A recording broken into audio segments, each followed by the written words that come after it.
السلام عليكم أعزائي مشاهدين قناة اختراعات منزلية، أهلا وسهلا بكم. إن شاء الله تكونون بصحة وبعافية. أخواني اليوم نكمل الحلقة الرابعة من مجموعة العلاجات، واللي هي تتحدث عن دفتر ملاحظاتي عن خبرة والدي في الأعشاب الطبية. اللي شاهد الفيديوهات السابقة يتذكر أنه أني نشرت 3 حلقات من الدفتر اللي أني كنت أسجل به الملاحظات عن الأعشاب الطبية في محل والدي.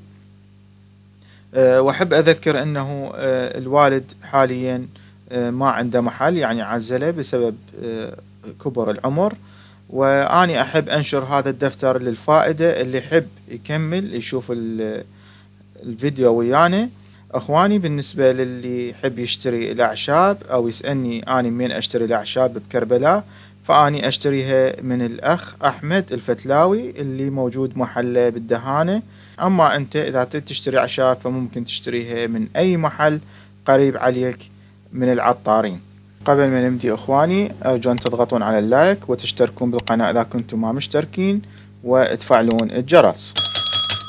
حلقتنا لهذا اليوم أخواني راح تكون عن علاج السعال الديكي، وعلاج سعال وزكام ومهدئ يعني سعال عام، وعلاج حساسية في الصدر، وعلاج سعال الأطفال، وعلاج لبحة الصوت والحنجرة، وعلاج السكر الاعتيادي، وأيضا علاج السكر الخلطة الرباعية، وعلاج ارتفاع ضغط الدم، وعلاج فقر الدم، وعندنا علاج ومشاكل المعدة والقولون، وعندنا المنحف العام. بسم الله الرحمن الرحيم. نبدي من العلاج الأول، علاج السعال الديكي. ناخذ هذه الأعشاب: حبة حلوة ولسان الحمل. طبعا الأوزان مكتوبة: حبة حلوة 50 غرام، لسان الحمل 20 غرام، زعتر بري 20 غرام، بابونك 50 غرام، ورد ماوي 20 غرام. هذه الأعشاب نطحنها وتخلط جميعا ويشرب مثل الشاي بالضبط، يطحن ويشرب كالشاي 3 مرات في اليوم. طبعا طريقة الأعشاب من نشربها مو مثل الشاي يعني نخدره هواية، لكن الأعشاب يفضل أن تحمي مي حار تفوره، وتخلي ملعقة من الأعشاب بالكوب وتدير عليها مي الحار وتغطيه لمدة 10 دقائق، بعدين تصفيه بمصفي وبعدين تشرب المي مالته لمدة 3 مرات باليوم. هذا يساعد على علاج السعال الديكي. العلاج الثاني أخواني هو علاج سعال وزكام ومهدئ، يعني الحالة الاعتيادية اللي تصير بالشتاء، السعال العادي ويا زكام ويا رشح، هذا العلاج مالته.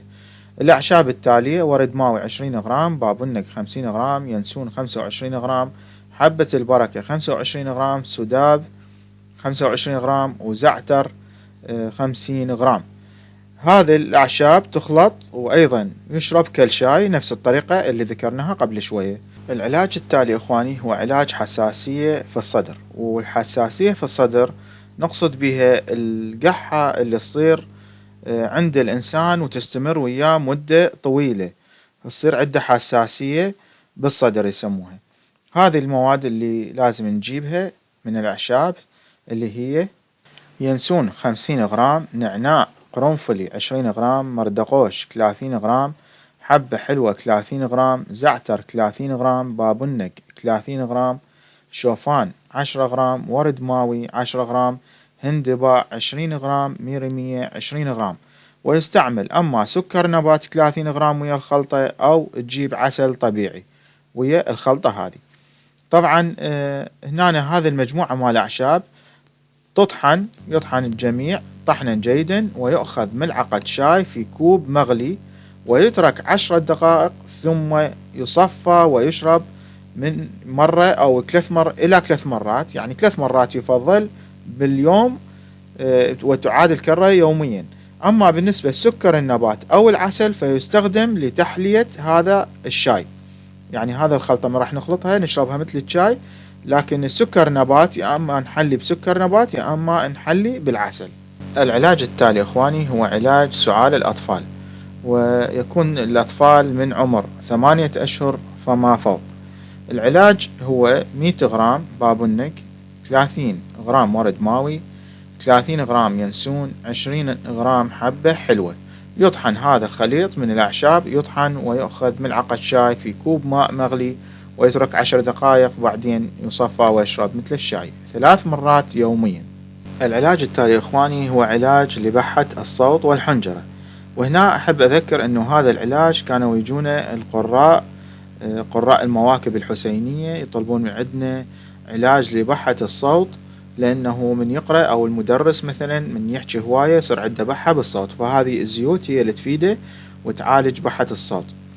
فالخليط هو من زيت لوز الحلو، وزيت لوز مر قليل جدا كلش قليل، وزيت السمسم، وزيت زيتون، وزيت النعناع. تخلط الجميع ويأخذ من عندها ملعقة طعام قبل يعني النوم، وملعقة طعام صباحا. وإذا كان أحد القراء أو الأستاذ ممكن يأخذ ملعقة طعام قبل الدرس أو قبل القراءة أو الواجب اللي عنده إذا يريد يقرأ بصوت عالي. طبعا زيت اللوز المر ممكن أن واحد يلغيه ما يحطه، أو يخلي من عنده قليل جدا جدا، يعني نسبة كلش قليلة. طبعا الكميات تخلط بشيشة 100 مليلتر، العطار يخلط لك إياها، لكن أما أتذكر بأنه زيت اللوز المر يحط قليل جدا أو ما يحط أصلا. العلاج اللي بعده أخواني هو علاج السكر الاعتيادي. وأحب أذكر بالنسبة لعلاج السكر يجب أن يكون الشخص السكر ماله أقل من 300، وأنه ما يأخذ الإنسولين. إذا كان الشخص عنده سكر ويأخذ إنسولين فبعد ما تفيده الأعشاب الطبية. كذلك الأخوة اللي عندهم أمراض ويأخذون أدوية مثل الكيمياوي وغيرها، فهذه الأدوية بعد ما يفيد بها الأعشاب الطبية، الأعشاب يعني نهائيا. هذا العلاج هو للسكر الاعتيادي اللي من 250 أو 300 فما دون أقل. يعني العلاج هو من هذه الأعشاب: نومي بصرة 25 غرام، وصبر 25 غرام، حلبة مطحونة 50 غرام، شعير 100 غرام، بذر الجت 100 غرام، لبان ذكر 50 غرام، شاي أخضر 100 غرام، حنظل 25 غرام، بذر فجل 50 غرام، بذر كرفس 50 غرام.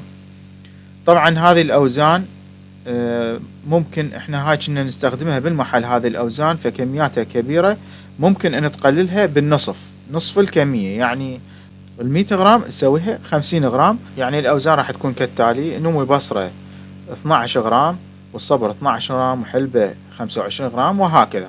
فيطحن هذه الأعشاب كلها، تطحنها سوية وتخلط جميعا، وبعدين تجيب كبسول فارغ تشتريه من الصيدلية، وتعبي هذه المواد المطحونة بالكبسول، وتاخذ 3 حبايات في اليوم الواحد، كبسولة قبل وجبة طعام. هذا مفيد للسكر، يحافظ عليه، يخليه يثبت على 120 أو 125 أو 110، يكون يعني يثبته، لكنه ما يعالجه بشكل نهائي. لازم تستمر تاخذ هذا العلاج بدلا عن العلاج اللي هو الحبوب اللي موجودة بالصيدلية. تقدر تستغني عن ذيك الحبوب وتاخذ فقط من هذه حبوب الأعشاب اللي هي ما بها مضرة إن شاء الله.